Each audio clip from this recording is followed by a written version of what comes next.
नमस्कार, मैं शिक्षा मिश्रा मध्य प्रदेश के सुप्रभात न्यूज में आपका स्वागत करती हूँ। दोस्तों, मध्य प्रदेश की तमाम फटाफट खबरों को जानने के लिए हमारे चैनल को सब्सक्राइब जरूर करें। साथ ही कमेंट सेक्शन में जरूर बताएं कि आप मध्य प्रदेश के किस जिले से हमारे न्यूज को देख रहे हैं। तो चलिए शुरू करते हैं खबरों को, जानते हैं आज के मुख्य समाचार।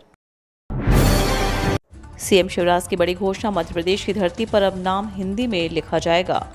मुख्यमंत्री शिवराज सिंह चौहान ने आज ग्वालियर में अखिल भारतीय विद्यार्थी परिषद के प्रांतीय अधिवेशन का शुभारंभ किया। उन्होंने उद्घाटन सत्र को संबोधित करते हुए अपने छात्र जीवन के संघर्ष और समाज सेवा के किस्से सुनाए। उन्होंने कहा कि मैं सौभाग्यशाली हूं कि मैं विद्यार्थी परिषद का कार्यकर्ता रहा हूं। उन्होंने अंग्रेजी भाषा पर तीखा हमला बोलते हुए कहा कि अब से मध्य प्रदेश की धरती पर नाम अंग्रेजी में नहीं लिखे जाएंगे, मातृभाषा हिंदी में लिखे जाएंगे। उम्मीदवारों के लिए महत्वपूर्ण सूचना, इन परीक्षाओं के एडमिट कार्ड जारी। मध्य प्रदेश कर्मचारी चयन बोर्ड के उम्मीदवारों के लिए महत्वपूर्ण सूचना है। दरअसल MPPEB द्वारा ग्रुप 3 सब इंजीनियर, ड्राफ्ट्समैन, समयपाल और अन्य पोस्ट कंबाइंड भर्ती परीक्षा 2022 के लिए एडमिट कार्ड जारी कर दिए हैं। कर्मचारी चयन बोर्ड के उम्मीदवार ऑफिशियल वेबसाइट से डाउनलोड कर सकते हैं। हालांकि उम्मीदवारों की सुविधा के लिए यहां डायरेक्ट लिंक उपलब्ध कराई जा रही है। भोपाल एयरपोर्ट के आसपास पक्के निर्माण पर सख्ती, 4 किलोमीटर रेड जोन। भोपाल के भोज एयरपोर्ट के आसपास का 4 किलोमीटर एरिया रेड जोन में आता है। ऐसे में यहां किसी भी निर्माण के लिए विमानन अथॉरिटी से परमिशन लेना जरूरी है। बावजूद इसके बिना परमिशन के बिल्डिंगें बन रही हैं। इस कारण अब 3 विभाग, नगर निगम, TNCP और एयरपोर्ट अथॉरिटी मॉनिटरिंग करेंगे। जल्द ही बिल्डर्स एसोसिएशन के साथ कार्यशाला भी होगी। एयरपोर्ट अथॉरिटी के डायरेक्टर रामजी अवस्थी ने बताया कि एयरपोर्ट से 50 किलोमीटर क्षेत्र में भवन निर्माण के लिए विमानतल अथॉरिटी से NOC लेना आवश्यक है। अगले सत्र में मध्य प्रदेश बोर्ड 10वीं में गणित के होंगे 2 पेपर। अगर किसी विद्यार्थी को गणित विषय से डर लगता है तो उसके लिए अगले सत्र से 2 विकल्प होंगे। मध्य प्रदेश की 10वीं की परीक्षा में CBSE की तर्ज पर विद्यार्थियों के पास गणित के 2 में से कोई एक प्रश्न पत्र देने का विकल्प होगा। अगर 11वीं में गणित विषय नहीं लेना है तो वे बेसिक गणित का पेपर देंगे, और अगर आगे 11वीं में गणित विषय से पढ़ाई करनी है तो स्टैंडर्ड पेपर देना होगा। इससे विद्यार्थियों को अब गणित का पेपर कठिन नहीं लगेगा। चैरिटेबल ट्रस्ट एवं सोसाइटी के पंजीकरण की अंतिम तारीख अब 25 नवंबर। चैरिटेबल ट्रस्ट और सोसाइटी अब 25 नवंबर तक आयकर में पंजीयन करवा सकेंगे। ऐसी सभी धर्मार्थ परमार्थ संस्थाएं जो कि आयकर अधिनियम की विभिन्न धाराओं के अंतर्गत आयकर विभाग में अपना पंजीयन कराती हैं, उन्हें आयकर विभाग ने 25 नवंबर 2022 तक पंजीयन कराने का पुनः एक अवसर प्रदान किया है। आयकर अधिकारी ने विभिन्न कर संगठनों के पदाधिकारी और चार्टर्ड अकाउंटेंट की मौजूदगी में तारीख बढ़ाने का ऐलान किया। कर्मचारी श्रमिकों के DA में वृद्धि की घोषणा, खाते में वेतन बढ़कर होंगे 12,860 रुपए। मध्य प्रदेश में एक बार फिर से कर्मचारियों के वेतन की नई दरें लागू की गई हैं। कर्मचारियों के वेतन की नई दरों में भी वृद्धि की गई। साथ ही परिवर्तनशील महंगाई भत्ते में भी बढ़ोतरी की घोषणा की गई है। गुरुवार को हुए इस घोषणा के बाद कर्मचारियों के वेतन वृद्धि को देखने को मिलेगी। कर्मचारियों को अब बढ़े हुए वेतन के साथ मासिक 9,325 रुपये मिलेंगे। वहीं अर्ध कुशल, कुशल और उच्च कुशल श्रमिक और कर्मचारियों के परिवर्तनशील महंगाई भत्ते को भी बढ़ाया गया। दरअसल श्रम आयुक्त मध्य प्रदेश शासन इंदौर के आदेश का परिपालन करने के बाद अब भोपाल कलेक्टर अविनाश लवानिया ने भी नई दरें लागू की हैं। विधानसभा चुनाव में प्रचार के लिए भाजपा 1.5 लाख कार्यकर्ताओं को इंटरनेट मीडिया का देगी प्रशिक्षण। मध्य प्रदेश में भाजपा वर्ष 2023 में होने वाले विधानसभा चुनाव को डिजिटल प्लेटफॉर्म पर भी बराबरी से लड़ने की तैयारी कर रही है। युवा मतदाताओं की बड़ी संख्या को देखते हुए पार्टी इंटरनेट मीडिया पर प्रचार के लिए 1.5 लाख कार्यकर्ताओं को प्रशिक्षित करेगी। ये कार्यकर्ता पार्टी की रणनीति को बूथ स्तर पर प्रचारित करेंगे। पार्टी ने इस प्रशिक्षण कार्यक्रम को सुघोष नाम दिया है। इसकी शुरुआत शुक्रवार से भोपाल में की गई। इसमें मास्टर ट्रेनर तैयार किए गए। ये मास्टर ट्रेनर करीब 64,000 बूथ के कम से कम 2 कार्यकर्ताओं को प्रशिक्षित करेंगे। PM आवास योजना को लेकर सरकार ने किया बड़ा ऐलान। सरकार ने PM आवास योजना ग्रामीण के तहत 2.95 करोड़ पक्के मकान अलॉट करने का लक्ष्य रखा है। अब तक लगभग 2 करोड़ पक्के आवास बन कर दिए गए हैं।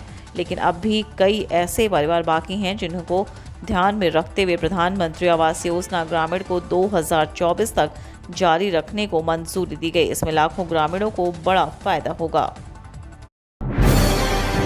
शिवराज सरकार का चुनावी दांव, मध्य प्रदेश में 8,500 किलोमीटर सड़क का होगा नवीनीकरण। मध्य प्रदेश में सड़क हमेशा चुनावी मुद्दा रही है। भाजपा हर चुनाव में 2003 के पूर्व सड़कों की खराब स्थिति का हवाला देकर कांग्रेस को घेरती रही। साथ ही शिवराज सरकार सड़क निर्माण के क्षेत्र में हुए नए काम को अपनी उपलब्धि के तौर पर बताती रही है। हालांकि अगले साल विधानसभा चुनाव में इनकी खराब स्थिति इस छवि को दाग लगा सकती है, इसलिए सरकार इस दिशा में सक्रिय हो गई है। लोक निर्माण विभाग ने सड़क संधारण का काम युद्ध स्तर पर कराने के लिए नई योजनाएं तैयार की। इससे 8,500 किलोमीटर सड़क का नवीनीकरण किया जाएगा। इसके लिए 1,600 करोड़ रुपए अतिरिक्त व्यय किए जाएंगे। बैकलॉग पदों के लिए आए आवेदनों की स्क्रूटनी अगले माह। शिक्षकों की भर्ती को लेकर देवी अहिल्या विश्वविद्यालय कितना गंभीर है, इसका अंदाजा इस बात से लगाया जा सकता है कि बरसों से खाली पड़े बैकलॉग पदों पर नियुक्ति के लिए बीते साल आवेदन मंगवाए थे। इन्हें छांटने संबंधित नियम विश्वविद्यालय प्रशासन ने 1.25 साल बाद बनाए हैं। बीते दिनों पात्रता से जुड़े नियम बनाकर विश्वविद्यालय ने अपनी वेबसाइट पर जारी किए।